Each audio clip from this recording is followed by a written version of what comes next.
सभी भक्तों को मेरा राधे राधे। राधा रानी की ऐसी महिमा कि बांके बिहारी जी की कृपा खुद बरसती है। तो जानने के लिए बने रहे वीडियो में अंत तक। वृंदावन यानी असीम प्रेम और आनंद से सराबोर करने वाला एक समग्र संसार जो भगवान श्री कृष्ण के चमत्कारों से भरा पड़ा है।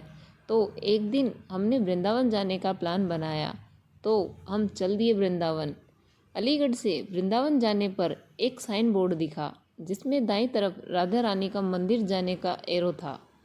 दूरी लगभग 6 किलोमीटर और वृंदावन जाने के लिए दूरी थी 12 किलोमीटर। साइन बोर्ड देखकर मेरे मन में आया कि जहाँ राधे रानी के नाम की ही महिमा है, तो पहले उन्हीं के चरणों में मत्था टेक कर ही राधा रानी से वृंदावन में प्रवेश की इजाज़त क्यों न ली जाए। हमने ड्राइवर से गाड़ी को बाएं तरफ मोड़ने को कहा कि हमारी इच्छा जानकर गाड़ी राधा रानी के मंदिर की तरफ चल दी। 6 किलोमीटर चलने के बाद हम राधा रानी मंदिर और यहाँ स्थित मानसरोवर पहुँच गए। गाड़ी से उतरकर बाकी मंदिरों को बाहर से देखते हुए हम सबसे पहले राधा रानी के मंदिर पहुँच गए। यहाँ राधा रानी के सांवले रंग की मूर्ति देखकर कुछ समझ नहीं आया। पंडित जी से पूछा कि यहाँ के बारे में कुछ बताइए। तब तक हमारे मोबाइल का कैमरा देखकर पास खड़ी एक सफ़ेद वस्त्र धारिणी एक बहन ने मुझे रोका कि यहाँ फ़ोटो खींचना मना है। मैंने कैमरा बंद कर दिया, यह दर्शाते हुए जैसे मुझे ये मालूम ही नहीं था कि यहाँ फ़ोटो खींचना मना है। खैर, पंडित जी ने मंदिर के बाहर दूसरे पुजारी को आवाज़ दी कि मंदिर का महत्व बता दे। इतने में मैंने उस बहन से अनुरोध किया तो वह भी मंदिर का महत्व बताने लगी।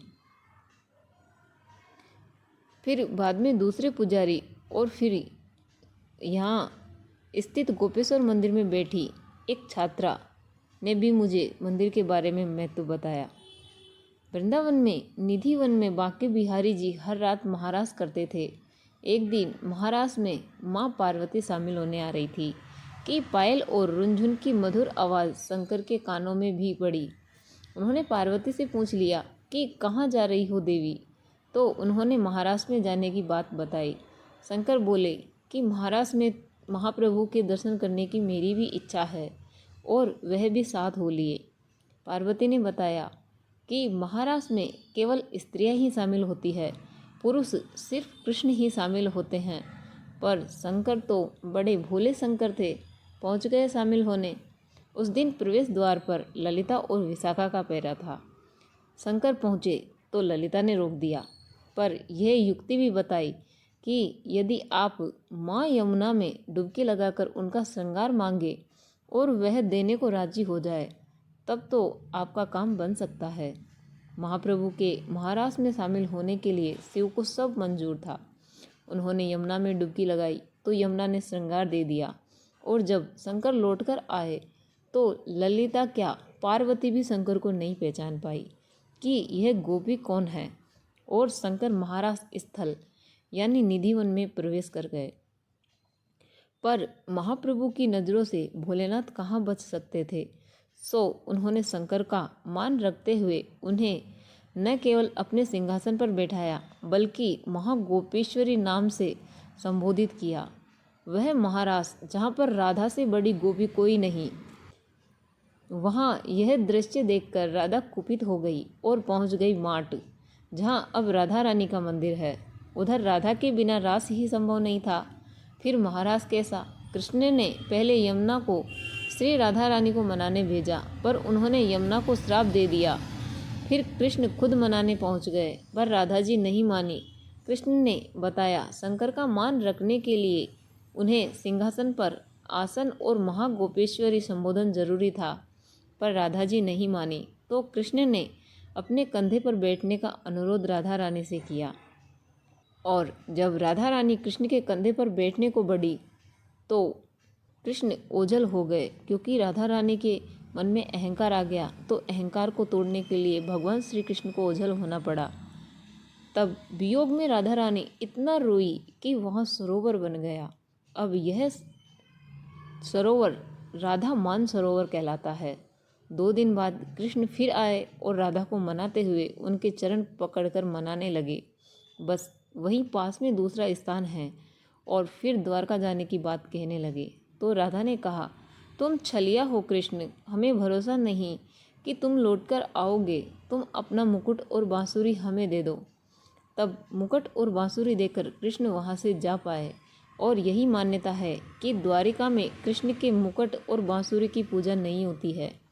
वहाँ कृष्ण को मोर पंख से ही काम चलाना पड़ता है।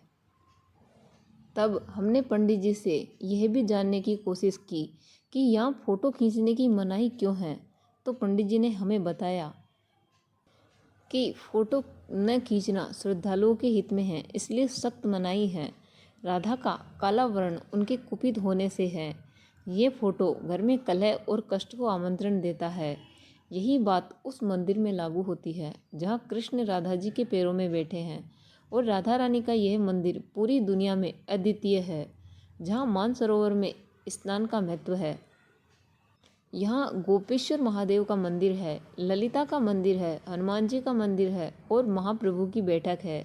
सभी मंदिर वृंदावन क्षेत्र में बने बड़े बड़े मंदिरों की तुलना में साधारण हैं, लेकिन यह मूल स्थान श्रद्धालुओं को खुद से बांध लेता है, हमेशा हमेशा के लिए। कृष्ण के रंग में रंगे और बांके बिहारी जी के दर्शन को लालायित श्रद्धालु यहाँ आकर यह मर्म समझ जाते हैं कि कृष्ण तो श्री राधा रानी के रंग में रंगे हैं और राधा के बिना न महाराज संभव है और न ही कृष्ण पूरे हैं।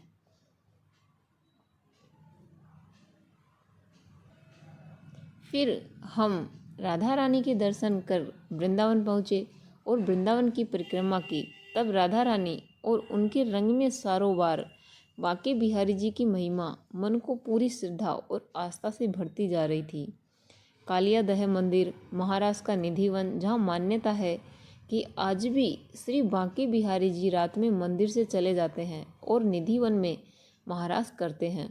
सुबह फिर लौटकर वापस आते हैं। कदम का वही वृक्ष है जहाँ कृष्ण ने गोपियों के वस्त्र चुराकर लीला की थी। यमुना जी के दर्शन और घाट मंदिर।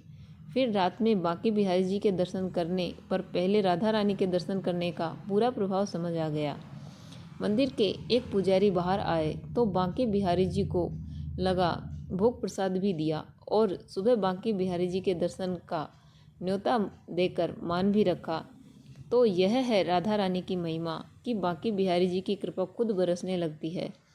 तो फ्रेंड्स, जानकारी कैसी लगी? यदि पसंद आई हो तो वीडियो को लाइक करें और चैनल को सब्सक्राइब ज़रूर करें।